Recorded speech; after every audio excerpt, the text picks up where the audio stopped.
இன்னைக்கு என்ன பார்க்க போறோம் அப்படின்னா, உலகத்தில் உள்ள அத்தனை விஷயங்களுமே இன்னைக்கு மீடியாவை தொட்டோம் அப்படின்னா, யாராவது ஒருத்தவங்களோட மேல அலிகேஷன், திருமணம் சார்ந்த திருமணத்தை மீறிய உறவுகள் அப்படின்ற டாபிக் தான் இப்ப நம்ம பேச போறோம்.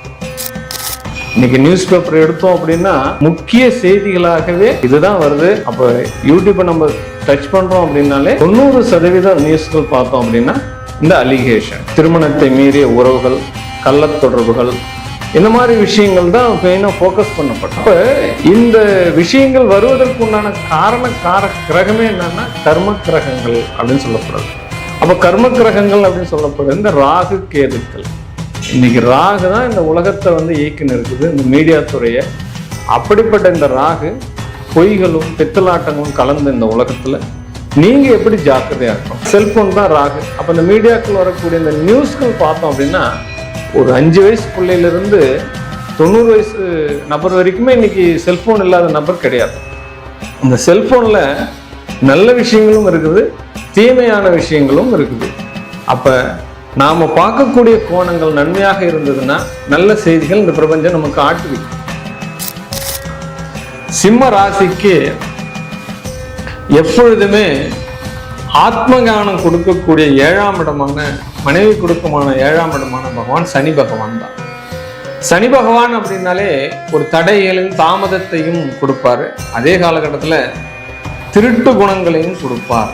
ஷார்ட் ரூட் ஈஸியாக முன்னெடுத்துக்கணும். ஆனால் சனி அவ்வளோ சட்டுன்னு முன்னுக்கு வர விட மாட்டார். அப்ப திருமணத்தை மீறிய உறவுகள் எதனால வருது? அந்த ஜோதிட அமைப்புகள்லாம் எப்படி இருக்கும்? அப்ப ஜோதிட அமைப்புகள் எந்த கிரகங்கள் இணைவுகள் இருக்குது, பார்வை பெறுது, எந்த காலகட்டத்துல அவங்களுக்கு இந்த திருமணத்தை மீறிய தொடர்புகள்லாம் கிடைக்கும். அப்போ ஒரு திருமணத்தை மீறிய உறவுகள் இருக்குது அப்படின்னா அதனால குடும்பம் எப்படி சிதைந்து போகுது, எவ்வளவு பிரச்சனைகள் வருது. அப்போ இந்த உறவுகள் இன்னைக்கு ரொம்ப பலவீனப்படுத்துதா, இல்லை எல்லாமே சாதாரணமா கையாளுறாங்களா, இதற்கான கிரக சூழ்நிலைகள் என்ன? அப்படி இந்த மாதிரி விஷயங்கள் இருந்தாலும் கூட ஒரு குடும்பத்துல கொலை, குற்றங்கள் இந்த மாதிரி நிறைய போகுது. ஆமா, இந்த உறவுகள் அப்படின்ற ஒரு விஷயத்தை எடுத்துட்டு அந்த குடும்பத்துல கொலையே நடக்கக்கூடிய சூழ்நிலைகள் கூட வருது.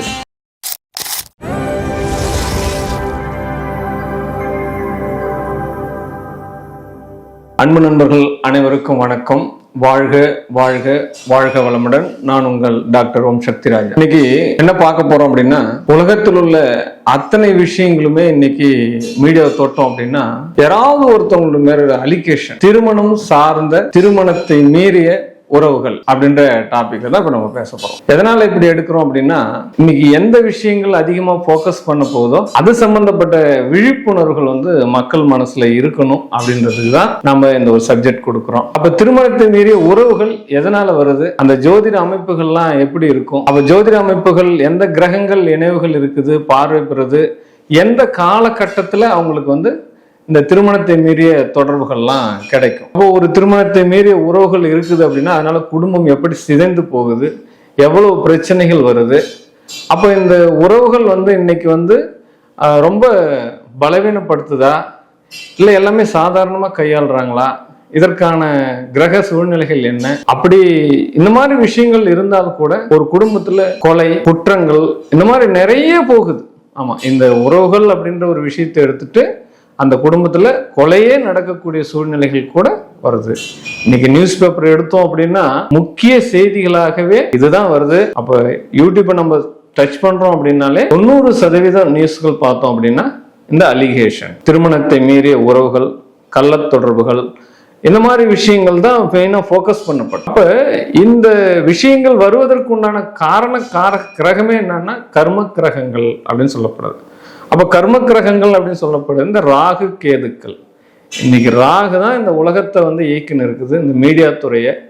அப்படிப்பட்ட இந்த ராகு பொய்களும் பித்தலாட்டங்களும் கலந்த இந்த உலகத்துல நீங்க எப்படி ஜாக்கிரதையா இருக்கணும்? செல்போன் தான் ராகு. அப்ப இந்த மீடியாக்கள் வரக்கூடிய இந்த நியூஸ்கள் பார்த்தோம் அப்படின்னா ஒரு 5 வயசு பிள்ளையிலிருந்து 90 வயசு நபர் வரைக்குமே இன்னைக்கு செல்போன் இல்லாத நபர் கிடையாது.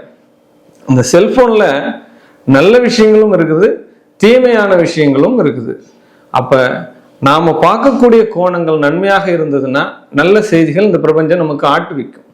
அப்ப ஒரு விஷயத்துல நம்ம என்ன டச் பண்றோம், அப்ப கிரகங்களை நம்ம எப்படி மாத்தி அமைச்சிக்க முடியுமான்னா அதெல்லாம் முடியாது. அப்ப நமக்கு தீமை செய்யக்கூடிய கிரகங்கள் என்னன்னு நம்ம தெரிஞ்சிட்டோம் அப்படின்னா அந்த கிரகங்களுக்கு உண்டான பரிகார விதங்களை நம்ம வாழ்க்கையில மேற்கொண்டு நம்முடைய வாழ்க்கையை நன்மைப்படுத்துறதுக்கு உண்டான ஒரு வீடியோ மேக்கிங் தான் இந்த வீடியோ.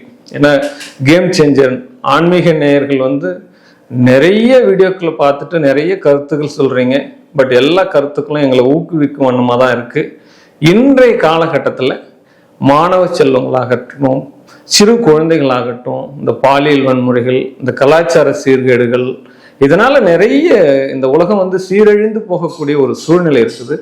அதனால உங்களுடைய குடும்பத்துல உங்களுடைய பிள்ளைகளுடைய ஜாதக அமைப்புகள் நான் சொல்லக்கூடிய இந்த கிரக அமைப்புகள்ல இருந்தது அப்படின்னா நீங்க இப்பவே ஒரு விழிப்புணர்வாயி அதுக்கு பரிகார நிவர்த்தி செய்கிற கோயிலுக்கு நீங்க போறீங்க அப்படின்னா ஆரம்ப காலகட்டத்தில் இதெல்லாம் நீங்க பண்றீங்கன்னா பெரும் பாதிப்புகள் இருந்து உங்க பிள்ளைகளை நீங்க காக்கலாம். உங்களுடைய மனைவி கணவனோடு சேர்ந்து சந்தோஷமாக வாழ்க்கையை அமைத்துக் கொள்ளலாம்.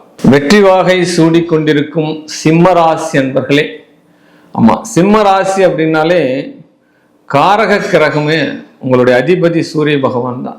என்ன சூரிய பகவான் தான் வில் பவர் அப்படின்னு சொன்னோம். ஒரு ஜாதகத்துல ஒருத்தவங்க வெற்றி பெறணும், ஆத்ம ஞானம் பெறணும், இயற்கையாகவே பலம் மிக்கவனாக இருக்கணும் அப்படின்னா அந்த சூரியன் தான் பிரதானம். ஏன்னா சூரிய பஞ்சாங்கம் பாருங்க, சூரியனை பார்த்து தான் நம்ம சொல்லுவோம் விதி மதி கதி அப்படின்னு சொல்லிட்டு. லக்னம் ராசி ரெண்டுமே சரியில்லைன்னா கூட ஒரு ஜாதகத்துல சூரியன் சரியாக இருக்குது அப்படின்ற பட்சத்துல அவன் வளமையான ஜாதகனாக இருப்பான், மிகப்பெரிய ஒரு பராக்கிரசாலி அப்படின்னு. ஆமா, இந்த உலகமே சூரிய கதிர்வீச்சினால் தான் இயங்குது. சூரியன் வந்த பிறகுதான் இனப்பெருக்கம் நடக்கிறது அப்படின்னு சொல்லுது. அப்படிப்பட்ட அந்த ராசிக்கு வாழ்க்கையில கணவன் மனைவியான பிறகும் கணவன் மனைவிக்கு முன்பின்னும் இந்த டீனேஜ் வயசுலையும் சரி, இந்த உறவுகள் திருமணத்தை மீறிய உறவுகள்லாம் எந்த கிரக அமைப்புகள் இருந்தால் ஏற்படும், அதுல இருந்து விடுபடுறதுக்கு என்ன வழி அப்படின்னு நம்ம பார்க்குறோம். அப்படின்னா சிம்ம ராசிக்கு எப்பொழுதுமே ஆத்ம ஞானம் கொடுக்கக்கூடிய 7ஆம் இடமான மனைவி கொடுக்கமான 7ஆம் இடமான பகவான் சனி பகவான் தான். சனி பகவான் அப்படின்னாலே ஒரு தடைகளையும் தாமதத்தையும் கொடுப்பாரு. அதே காலகட்டத்தில் திருட்டு குணங்களையும் கொடுப்பார். ஷார்ட் ரூட் ஈஸியாக முன்னெடுத்துக்கணும். ஆனால் சனி அவ்வளோ சட்டுன்னு ஒன்று முன்னுக்கு வர விட மாட்டார். அப்போ முதல்ல செய்யக்கூடிய வேலை என்ன அப்படின்னா உங்களுடைய பெண்ணுக்கோ பிள்ளைகளுக்கோ, சிம்மராசியில் ஒரு பெண் இருக்குது புள்ள இருக்குது அப்படின்னா தாமத திருமணத்தை ஏற்பாடு பண்ணிக்கொள்ளுங்கள். முதல்ல அதை செய்யுங்க. ஜாதகத்தெல்லாம் பார்க்கும்போது ஒன்றுக்கு மேற்பட்ட விஷயங்களை நீங்க ஆராய்ச்சி பண்ணுங்க. இந்த சிம்மராசியும் கடகராசிக்காரன் கல்யாணம் பண்ண ஆரம்பிச்சானா, கல்யாணம் பண்ணி முதல்ல ஸ்டார்டிங்ல கல்யாணம் பண்ணா பிரச்சனை ஆகி அதுக்கப்புறம் அவனே பாதி ஜோசிகாரனா மாற்றுவான். ஏன்னா நிறைய ஜாதகம் பார்த்து பார்த்து அவனே ஜாதகத்தை கத்துக்குவான். அந்த மாதிரி விஷயங்கள்லாம் இந்த சிம்மராசிக்கு நடக்கும். ஆமா, அதே காலகட்டத்தில் இந்த சனியாக 7ஆம் பகவான் வந்தாலே ஒரு திருப்தி இல்லாத நிலை வரும் அப்படின்ற விஷயத்த எல்லாருமே தெரிஞ்ச விஷயம்தான். என்ன கிடைக்குதோ அதை வச்சுதான் வாழ்க்கை நடத்தணும். என்ன நமக்கு இருக்குதோ எழுதி வச்சிருக்கான இறைவன் அதை வச்சுதான் நம்ம வாழ்க்கை நடத்தணும். எப்பொழுதுமே சிம்மராசிக்காரர்களுக்கு ஒரு 45 வயசுக்கு மேலதான் சுகம் அப்படின்னாலே என்னன்னு தெரிய ஆரம்பிக்கும். ஆமா, அது வரைக்குமே அவனுக்கு புரிதலே வராது. ஏதோ ஓடுவான், ஆடுவான், பாடுவான், ஏதோ குடும்பம் நடத்துவான், 2 குழந்தை பெற்றுக்கும், அப்புறம் பார்த்தா அது ஒரு மூலையில படிக்க வைக்கும், அப்படியே நிறைய விஷயங்கள் போகும். எப்பொழுதுமே குடும்பத்துல ஒரு பற்றின்மையாக இருக்கும், பற்றற்று இருக்கக்கூடிய சூழ்நிலைகள் கிடைச்சிடும். ரொம்ப ரொமான்டிக் பர்சனாலிட்டிலாம் கிடையாது. அதாவது ஆண் ரொமான்டிக் பர்சனாலிட்டியா இருந்தான்னா பெண் ரொமான்டிக்கா இருக்க மாட்டான். பெண் ரொம்ப காதல் வயப்படுறா, ரொமான்டிக்கா இருக்கிறான்னா ஆண் என்ன பண்ணுவார், அதுக்கு ஆப்போசிட்டா தான் இருப்பார். ஏன்னா அவங்களுடைய ஜாதக விதியே அப்படிதான் இருக்கு. என்ன சார் இப்படியெல்லாம் இருந்தான், அப்படிதான் சார் இருக்கணும், இதுதான் வாழ்க்கை. ஒன்று மனம் கட்டுப்படுதா, உன்னால ஒரு விஷயத்தை சாதிக்கணும், வெற்றி வாகை சூடணும் அப்படின்னா மனத்தை அடக்கி ஆள முடிகிறதா, அதான் மெயின் விஷயம்.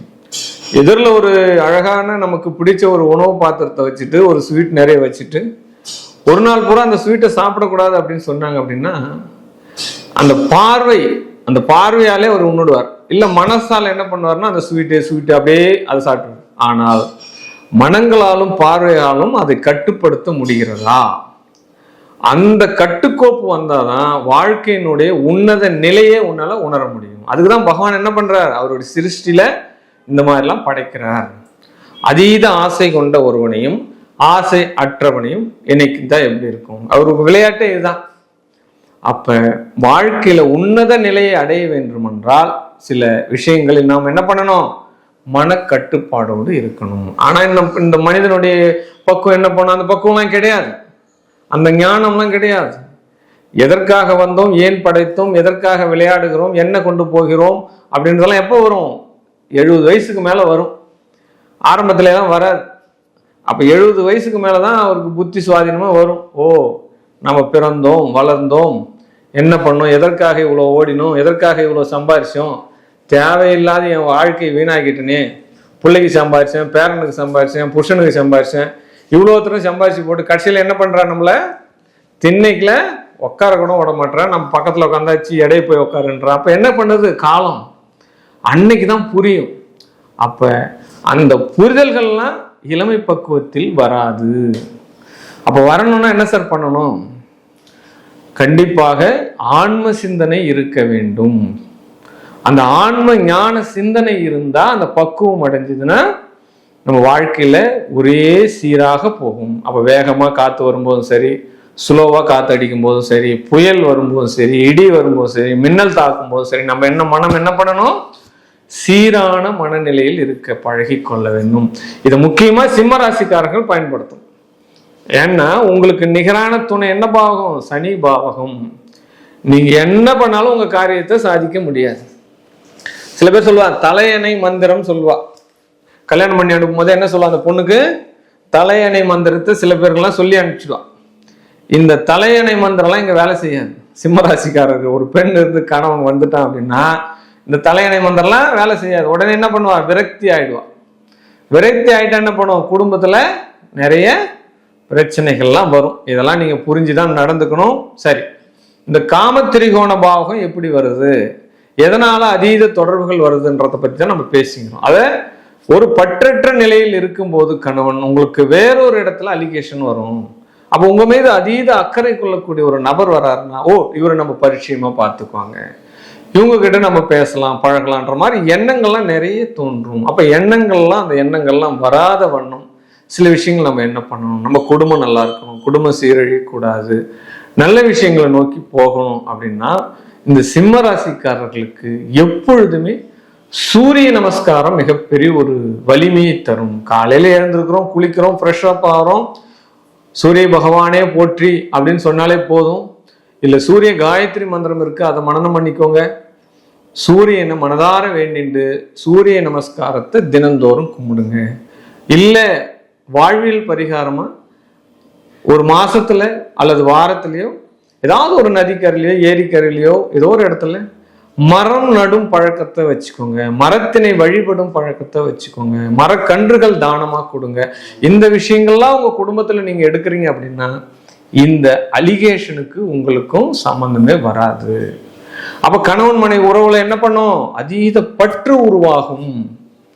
அப்ப எந்த ஒரு சூழ்நிலையில் ஜாதகம் இருந்தாலும் நாம் என்ன செஞ்சா நம்மளுடைய கணவன் மனைவி ஒற்றுமை மேலோங்கும் அப்படின்ற ஒரு புரிதல் முதல்ல தெரிஞ்சுக்கோங்க. நான் சொல்றதை வீட்டுக்காரர் கேட்க மாட்டேன், நான் சொல்றதை என் பொண்டாட்டி கேட்க மாட்டேன், இந்த மாதிரி மேல் சப்ஜெக்ட்லயே இருக்காதீங்க. அப்ப நம்ம என்ன ராசி, என்ன நட்சத்திரம், நம்ம ஜாதகத்துல என்ன தசாபுத்தி நடக்குது, அப்ப நம்மளுக்கு எந்த மாதிரி கணவர் அமைவாங்க, நாம் அதெல்லாம் எப்படி பேலன்ஸ் பண்ணணும், அப்ப அந்த கணவர் நம்ம மீது ஆசை கொள்வதற்கோ நாம் புரிவதற்கோ நம்ம எந்த மாதிரி விஷயங்களை பரிகார ரீதியா பண்ணணும், வாழ்வியல் பரிகாரம் என்ன, இந்த ஒரு செக்டர் நீங்க வச்சுக்கோங்க.